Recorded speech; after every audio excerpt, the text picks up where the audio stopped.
भी परेशान है, तो आप विकास यात्रा को लेकर क्या कहेंगे? देखिए, आपको बता दें कि विकास यात्रा एक ढकोसला है। हमको पार्टी से निकाल दिया जाए, उससे कोई मेरे को परहेज नहीं है।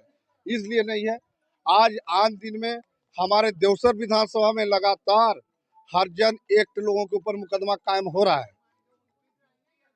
चाहे आप वैश्य लोगों के ऊपर जगह में देख लें, चाहे गुप्ता लोगों के ऊपर देख लें बरगवा में, अभी साहू लोगों के ऊपर हुआ, ब्राह्मणों के ऊपर हुआ, अभी विश्वकर्मा लोगों के ऊपर हमारे पंचायत ओड़गड़ी में खुद हुआ। मैं जनप्रतिनिधियों को बराबर अवगत कराया, अधिकारी से करवाया, जो आवेदन दिया, रिपोर्ट किया, उसको मुलजिम प्रशासन के द्वारा बना दिया जा रहा है। क्या यही न्याय है?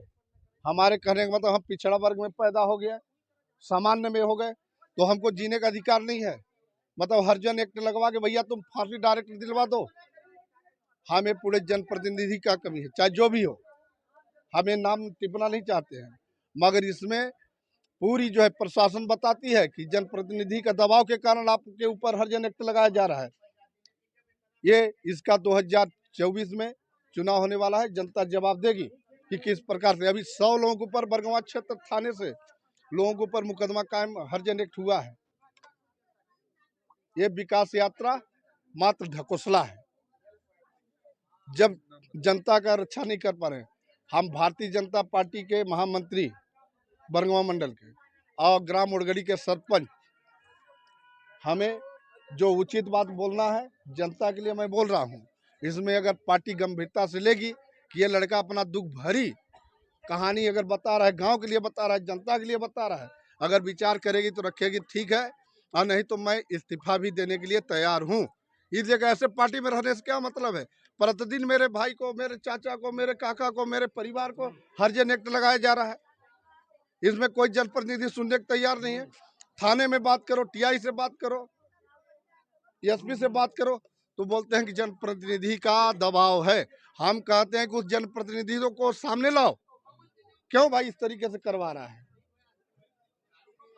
ये जो है कि बहुत गंभीरता से बात लेनी है, इसलिए कि बराबर 100 लोगों के ऊपर अभी तक हरिजन एक्ट मुकदमा कायम हो गया। अरे कानून बना है, संविधान बना है, तो सही उसका यूज करना चाहिए। ये नहीं कि किसी को, ब्राह्मण को, किसी साहू को, किसी वैश्य को बेवजह आप हरिजन एक्ट लगा दो। ये बहुत अत्याचार हो गया।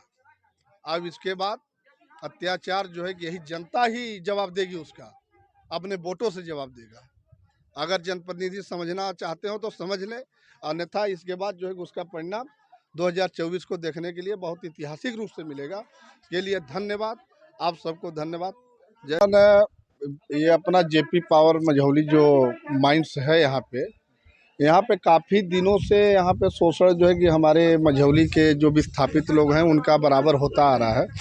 इसमें हमारे मित्र राजेश द्विवेदी और अपने भागवत जी बराबर जो है कि संघर्ष करते आ रहे हैं, मगर इनके संघर्ष का कोई लाभ जो है कि अभी तक नहीं मिल पा रहा है, और जनता बराबर जो है कि दुखित है। इनको जो रेट मिलना चाहिए, जो माइंस में 787 मतलब दिया जा रहा है, वो आज विस्थापितों को नहीं मिल रहा है हक। जो ब्लास्टिंग हो रहा है, यहाँ प्रदूषण हो रहा है, बच्चों को शिक्षा की व्यवस्था होना चाहिए, हॉस्पिटल की होनी चाहिए, मगर इसमें किसी प्रकार की कोई व्यवस्था इस कंपनी द्वारा, जेपी माइंस के द्वारा नहीं दिया जा रहा है। इसमें हम ये चाहते हैं कि जितने भी जनप्रतिनिधि अपने क्षेत्र में हो, सरपंच हो, जनपद हो, जिला पंचायत सदस्य हो, विधायक हो, सांसद हो, ये गंभीरता से बात लेने की जरूरत है। इसलिए है, ये हमको नहीं देखना है कि हमारी सरकार है तो उसमें हमारा ये होगा। अरे हमारा सरकार रहते हुए अगर हमारी पब्लिक जो है कि मार खाए, इससे दुर्भाग्य की बात कुछ हुई है नहीं है।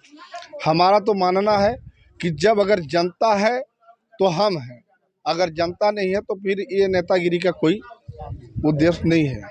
हम जनता के लिए बने हैं, और जनता के लिए अगर हक नहीं दिलवा पा रहे हैं, उनका जो कलेक्टेड गाइडलाइन के तहत जो विस्थापित किया गया है वो उचित, हम अलग से मांग नहीं कर रहे हैं। जो इसकी प्रक्रिया के तहत इन लोगों का कलेक्टर गाइडलाइन के तहत ये अपना आश्वासन दिया है कि CSR मद से हम कंपनी में इतने लोगों को रोजगार देंगे, इतने लोगों को गांव में व्यवस्था देंगे, इसके तहत हम लोगों का मांग है, अगर कंपनी या सरकार या जो हमारे जनप्रतिनिधि हैं उनको इस बात को समझना होगा कि अगर इनको लाभ देना चाहिए, नहीं देना चाहिए।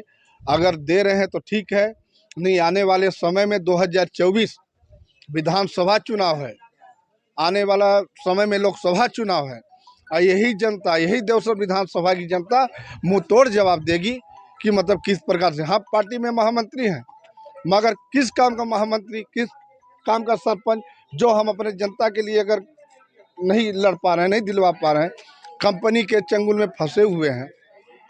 ऐसे सांसद, ऐसे विधायक, ऐसे मुख्यमंत्री की हमको ज़रूरत नहीं है। क्यों नहीं है? इसलिए पार्टी में है, मोदी सरकार काम अच्छा कर रहा है, उनके तरफ से उनको बधाई। मगर जो हमारे नीचे स्तर के राजनीति करने वाले हैं, ये लोग जो है कि सब तमाशा बना के रखे हैं, जनता का शोषण करवा रहे हैं। एक दिन कलेक्टर के पास बैठ के और यहाँ के जो स्थानीय जनप्रतिनिधि हैं, कभी नहीं कंपनी के बारे में बोल सकते। इनके खिलाफ मैं हूँ, और इनको जनता का अगर हक नहीं दिलवा रहे हैं तो हम लोग जो है कि पूरा मिलके कलेक्टर में घेराव करवाएंगे, कंपनी के सामने भी करवाएंगे। और अभी जो भी प्रक्रिया चली है, क्या उचित है अनुचित है, उसको हम समझने के बाद आगे की आप लोगों की बात बताएंगे।